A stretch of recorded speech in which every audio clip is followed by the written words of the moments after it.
Et salut à tous, ici Marek pour une nouvelle vidéo de review de création Lego. Et le voici. Donc, il s'agit, comme son nom l'indique, d'un guerrier sombre. Donc le nom n'est pas très original, mais voilà, c'est son nom. Il s'agit donc d'une figurine, une figurine pardon, d'action custom basée by Nicole, mais plutôt Hero Factory, donc un système de construction plutôt orienté CCBS. Donc un mock sans grande prétention, hein. Voilà, il est plutôt simpliste au niveau de sa construction, au niveau des pièces utilisées, de l'utilisation des pièces, et voilà, donc un petit mock bien sympa, juste comme ça, histoire d'eux, voilà. Donc pour résumer, c'est surtout la tête de Stringer qui m'a inspiré pour cette création. Dès que je l'ai vue, je me suis dit que je sais pas, je la trouve particulièrement jolie. Je trouve elle fait vraiment très dark, très voilà, très guerrier sombre. Et du coup, je me suis dit voilà, je vais faire un mock avec, mais plutôt quelque chose de plus méchant que son utilisation première, qui est en fait, je vous le rappelle, Stringer, donc le Hero Factory. D'ailleurs, c'était sur un petit modèle, et donc là je l'ai utilisé sur une figurine un peu plus grande. Et voilà, donc je l'ai sorti de son contexte. À la base, c'était censé être une tête en rapport avec le son, avec les sonorités. Donc on avait ici et ici des sortes d'enceintes en fait, mais en fin de compte, une fois que c'est sorti de son contexte, ça ne gêne pas trop. J'avais peur qu'on voit en fait trop les enceintes et qu'on se dise ouais, mais du coup ça colle pas trop. Mais je me rends compte en fait que ça va. Voilà, je trouve que ça va. Donc voilà, niveau schéma de couleur, il n'y a pas grand chose à dire, hein. C'est du noir, voilà, il y a, comme ça c'est dit, de toute façon vous l'avez bien vu. Voilà, donc très simple. J'avais peur que ça fasse trop sombre, trop noir, mais en fin de compte ça va assez bien. J'ai utilisé, comme vous pouvez le voir, beaucoup de petites pointes, by nickel, grise argentée, pour essayer de voilà que ce soit pas que noir, qui est quand même une petite couleur secondaire, et en même temps ça renforce un peu l'agressivité du personnage, parce que il s'agit, on peut l'imaginer, d'une sorte de guerrier solitaire, un personnage assez violent, et du coup voilà, avec une armure un peu plus custom qu'une armure sortie d'usine comme celle des Hero Factory, et c'est pour ça qu'il a des pointes un peu partout. Non seulement ça peut lui servir dans les combats, j'imagine, mais ça peut aussi servir à effrayer ses adversaires. Voilà, ça donne vraiment un air très agressif.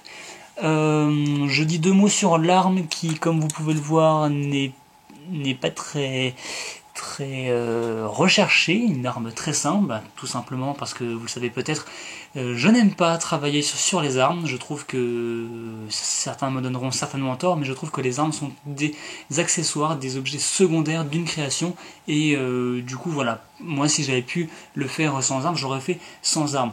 Tout ça pour dire, si on essaie de justifier ça pour le personnage, que voilà, par exemple, qu'il n'aurait pas d'arme à lui, d'arme fétiche qu'il utiliserait tout le temps, mais qu'il peut se débrouiller avec n'importe quel type d'arme, et voilà, ça c'est son épée du moment.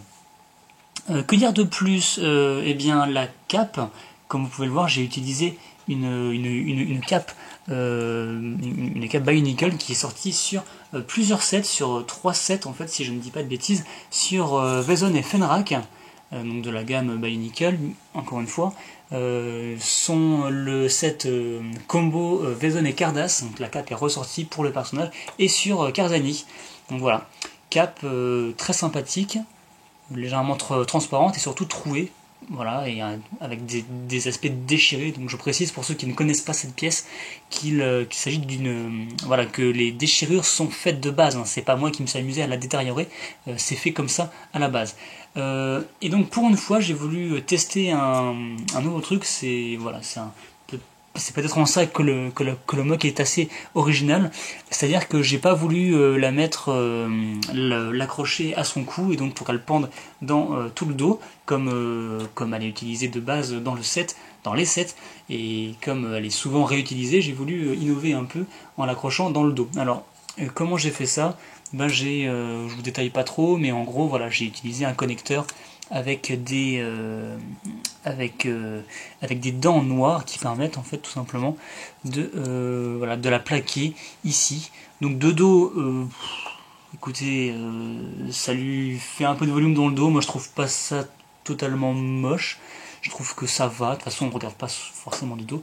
Et du coup ça rend pas trop mal de face, je trouve. Donc si on plaque la cape sur les hanches, ça rend pas mal.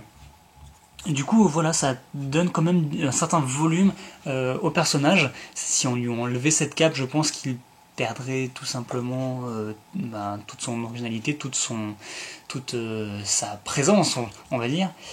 Autre chose, peut-être les pics que j'ai rajoutés derrière qui font en fin de compte assez guerrier, assez tribal.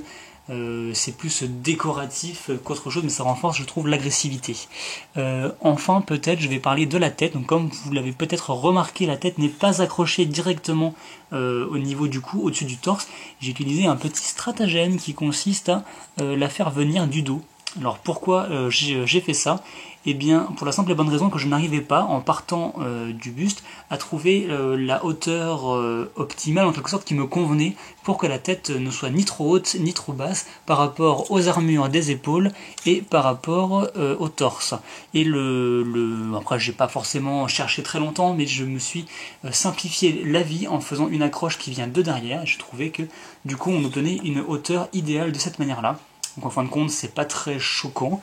On a toujours une possibilité de bouger la tête. Peut-être on peut pas trop la tourner de droite à gauche, mais en tout cas voilà, il peut encore regarder en haut, il peut regarder en bas, voilà. Donc je pense que ça passe. Puis j'ai pu ensuite rajouter un petit pneu Lego System. Je trouve que ça rend pas trop mal, ça comble un peu le gros trou que la base Hero Factory de base apporte au niveau du cou. Je pense que j'ai fait le tour pour cette figurine, pour cette construction. Je ne vais pas m'attarder plus longtemps là-dessus. Je vais essayer, je dis bien essayer de vous faire une petite pause pour conclure, bien que les pauses ne soient pas du tout ma spécialité. Mais alors, pas du tout. Alors, je sais pas, on va essayer de le faire un peu bondissant peut-être. Bon, du coup, les épaules sont assez faciles à tourner parce qu'elles reposent sur plusieurs ball joints, ce qui permet de les orienter un peu dans le sens qu'on veut. Voilà, ce qui permet de... Alors, on n'a pas, selon comment est positionnée l'épaule, on n'a pas l'impression que l'armure se barre un peu en loose. Ça, c'est l'avantage des ball joints. En plus, j'ai utilisé des ball joints troués, percés, et non pas des ball joints 2001 qui se sauvent au moindre contact. Donc voilà, ça vaut ce que ça vaut. Ouais, en fait, non, c'est pas terrible du tout. Mais alors, pas terrible. Mais bon, tant pis. Vous avez saisi le concept. Je pense que la pose initiale était bien meilleure. Peut-être qu'en lui mettant le bras comme ça. Voilà, c'est déjà tout de suite un peu mieux. Alors, on va essayer de le cadrer pour le final. Voilà, donc c'était Marek pour Marek Production, pour une nouvelle création axée Hero Factory. Donc le guerrier sombre, parce que voilà, encore une fois, j'avais pas vraiment d'idée pour le nom. Dark Warrior en anglais. Et c'est tout, donc je vous dis à plus tard pour de nouvelles vidéos.